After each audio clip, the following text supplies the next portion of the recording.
Discuss करेंगे the internal structure of earth. जैसा कि हम पृथ्वी को देखते हैं, वास्तव में हमारी पृथ्वी वैसी नहीं है। वह कई सारी परतों से मिलकर बनी है और खासकर आज जानेंगे कि हमारी पृथ्वी में कितनी सारी संरचनाएं हैं, मतलब किस प्रकार से उसकी संरचना है, जिसके कारण जो हमारी पृथ्वी है उस पर अनेक प्रकार की स्थलाकृतियां हैं। स्थलाकृतियों का मतलब होता है कहीं देखा हुआ पहाड़ है, कहीं समंदर है ना, कहीं घाटी है, कहीं घाटियां, मतलब ऐसे ऐसे हिल्स बनी है पहाड़ों की, है ना, तो कहीं कहीं टेंचर्स है, टेंचर मतलब गड्ढे, जो बहुत गड्ढे गड्ढे होते हैं, या कहीं कहीं पर क्या है, कहीं पर बहुत ऊंचा है, कहीं पर बहुत नीचा है, कहीं पठार है, ठीक है। तो ये सब हमारे पृथ्वी के ऊपर, पृथ्वी की जो ऊपरी परत है उसके ऊपर दिखाई पड़ते हैं। इसका कारण क्या है, तो इसका जो कारण है और वो कैसे बने हैं, उन सभी को आज के इस चैप्टर के माध्यम से हम आप सभी को बताएंगे, ठीक है। तो इसमें क्या है, सबसे पहले से मान लिया हमारा ये ग्लोब है, क्या है हमारा, ये हमारा ग्लोब है, मान लिया हमारा ग्लोब है। तो ग्लोब को हम, ग्लोब में अगर हम ध्यान से बांटेंगे तो 3 परतों में हम अपनी पूरी पृथ्वी को बांटेंगे। सबसे ऊपर की जो परत है उस परत को कहते हैं अर्थ क्रस्ट कहते हैं। क्या कहते हैं? क्रस्ट। इसे हम भूचटपटी या भूपर्पटी भी कहते हैं। क्या कहते हैं? भूपर्पटी। भूपर्पटी कहते हैं। दूसरी जो परत होती है उसे हम मेंटल कहते हैं, इसके दो भाग होते हैं, ठीक है। और तीसरी जो परत होती है इसे हम कोर कहते हैं। क्या कहते हैं? कोर कहते हैं, ठीक है।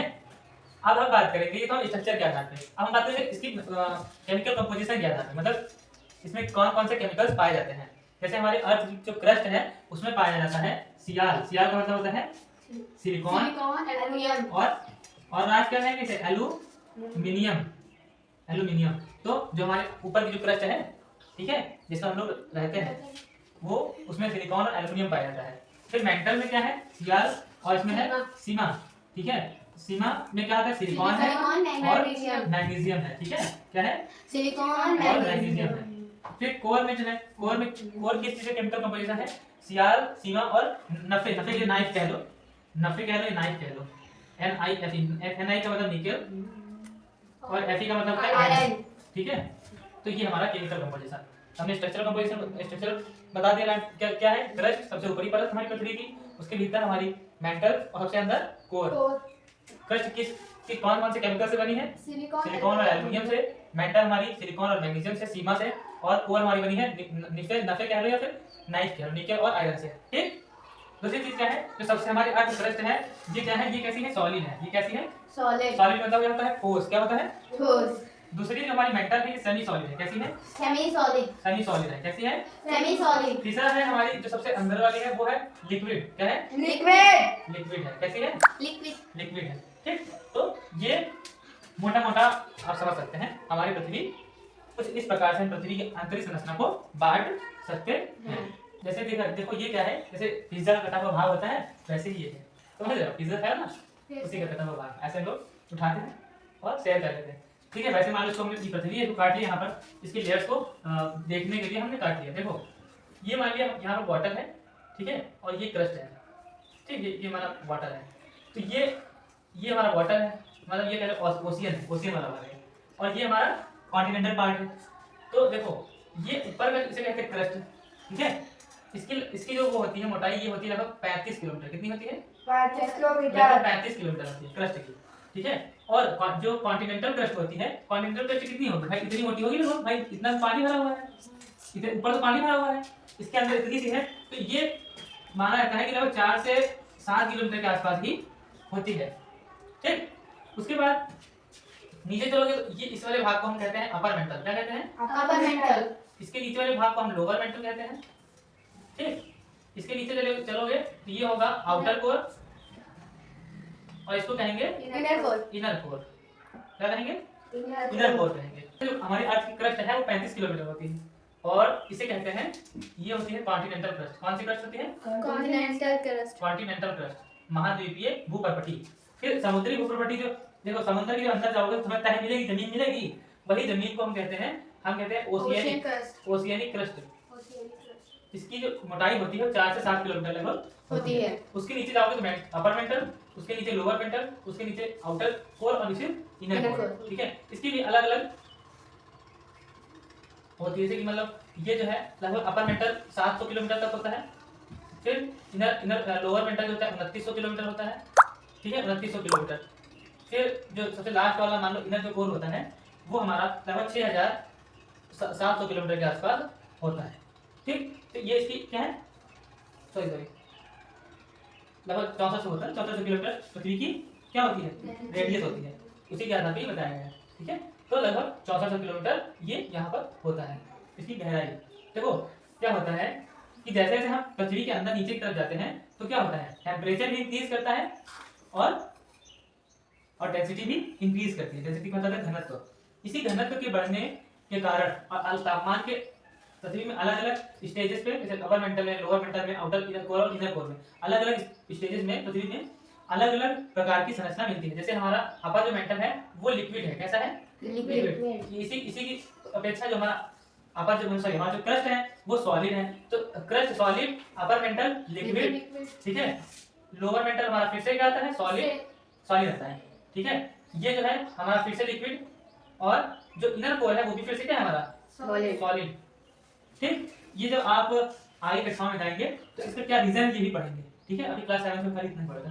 ठीक है, तो ऐसा ऐसा होता है भाई, यहाँ पर हमारा ये पहले सॉलिड, फिर लिक्विड, फिर सॉलिड, फिर लिक्विड और फिर लास्ट में सॉलिड होता है। समझ में? देखो ये जो लिक्विड पार्ट है ऐसे कह सकते हो यहाँ पर द अपर पार्ट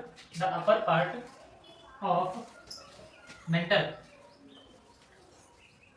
यही कह सकते हो कि पृथ्वी का जो हाँ ऐसे लिखो, upper part of mental is called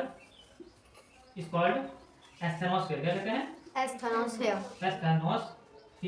क्या कहते हैं, एस्थेनोस्फीयर। ठीक है, इसको यहाँ पर नोट कर सकते हो। और दूसरी चीज आप देख लो कि इसका डेंसिटी क्या होती है, इसकी डेंसिटी भी हमें जानना जरूरी है, तभी हम जान पाएंगे कि कैसे हमारी पृथ्वी क्या कर रही है, मूव कर रही है किसके ऊपर, कैसे। देखो जैसे यहाँ पर कैमरा में दिखाइए, जब आप इस वाले भाग को देखते हैं तो ये वाला भाग कभी इसके साथ में जुड़ा हुआ था। ठीक है, तो क्लास 8 की आप पढ़ते हैं तो उसमें पहला चैप्टर ही है जो पेंजिया पेंथलासा, ये सब उसमें पढ़ते हैं। तो ये वाला जो पार्ट है वो इसका हिस्सा है। क्या हुआ, कॉन्टिनेंटल ड्रिफ्ट थ्योरी कह लो या फिर प्लेट टेक्टोनिक सिद्धांत के तहत क्या हुआ कि ये प्लेटें हैं वो एस्थेनोस्फीयर के ऊपर तैर रही हैं। इसके कारण ये जो भाग था कभी इसका हिस्सा हुआ करता था, ये क्या हुआ, खिसक के इधर आ गया। इसी प्रकार से संपूर्ण जो कॉन्टिनेंटल पार्ट है वो एस्थेनोस्फीयर के ऊपर तैर रहा है और निरंतर क्या गतिमान है, कैसा है, गतिमान, निरंतर चल रहा है। उसकी स्पीड बहुत स्लो है, बस इसी कारण हमें पता नहीं चलता। ऐसा भी कभी हो सकता है कि जो इंडिया है ना वो भी अपने जगह को क्या कर दे, छोड़ दे। ऐसा ना हो श्रीलंका ऐसा लगता लटका हुआ है, ऐसा ना हो कि छोड़ के चला ही जाए, समझो, समंदर में बह जाएगा।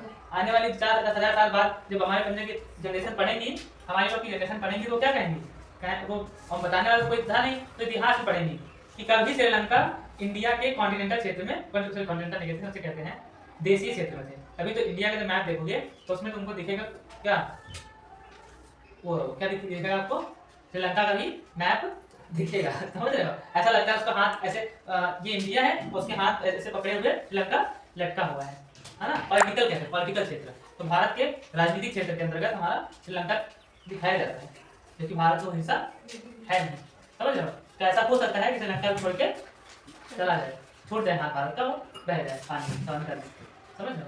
ठीक है, तो अभी आगे पढ़ेंगे कि अब कितना लिख लो। तो रॉक्स क्या है, रॉक्स मिक्सचर ऑफ क्या है, मिक्सचर ऑफ मिनरल्स, कई सारे मिनरल्स का एक मिक्सचर होता है। ठीक है, दूसरी चीज क्या है, ये अलग अलग शेप्स और अलग अलग साइजेस के होते हैं और ये अलग अलग कलर के भी होते हैं। अगली चीज क्या है कि जो रॉक्स होते हैं वो हार्ड भी होते हैं और रॉक्स सॉफ्ट भी होते हैं। आप जो अपने गाँव में खेती करते हैं वो भी एक प्रकार के रॉक्स ही हैं। बस ये कह सकते हो वो जो हमारे रॉक्स हैं वो लाइक सॉफ्ट लाइक सैंड, मतलब कि सैंड की तरह, सॉइल की तरह हैं, जिन पर हम अपनी खेती को करते हैं। ठीक है, तो अब हम जानेंगे कि जो रॉक्स होते हैं वो बनते कैसे हैं। ठीक, देखिए जो इग्नियस रॉक हैं वो कैसे बनते हैं वो सबसे पहले देखते हैं। देखो इग्नियस जो शब्द है वो लैटिन वर्ड से लिया गया है, जिसका अर्थ होता है इग्निस का अर्थ होता है फायर। ठीक है, तो इसको ये कैसे बने हैं, मतलब आग से बना होगा।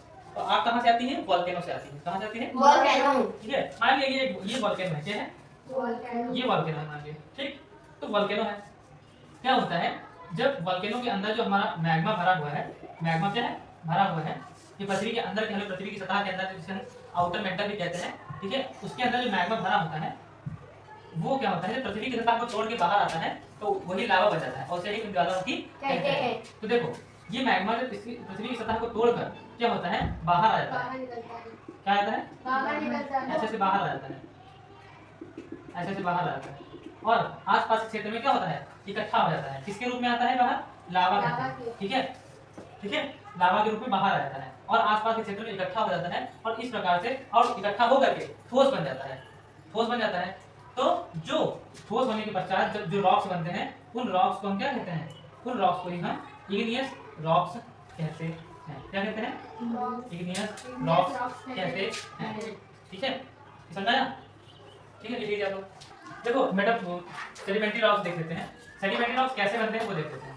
देखो भाई, सेडिमेंट्री रॉक्स कैसे बनते हैं? जब इग्नियस रॉक्स का कटाव होता है, जब क्या होता है, जो इग्नियस रॉक्स होते हैं पानी के बहाव से या हवा से या फिर वर्षा के जल से उनका कटाव होता है, फूटते हैं और मिट्टी उनके साथ में मिल के जाके वो कहीं पर इकट्ठा होते हैं। ठीक है, घास इत्यादि के साथ में, तब जिस रॉक का निर्माण होता है, जिस चट्टान का निर्माण होता है, उस चट्टान को हम कहते हैं सेडिमेंट्री रॉक। वैसे इसे हिंदी में कहते हैं अवसादी चट्टानें और अवसादन का मतलब यही होता है, अवसादी चट्टानें। ठीक है, अवसादन का मतलब ये क्या होता है कि वो जाकर कहीं पर जमा हो जाए। क्या हो जाए? जमा हो जाए। एक होता है अपक्षय। क्या होता है? अपक्षय। तो अपक्षय होता है किसका? इग्नियस रॉक का।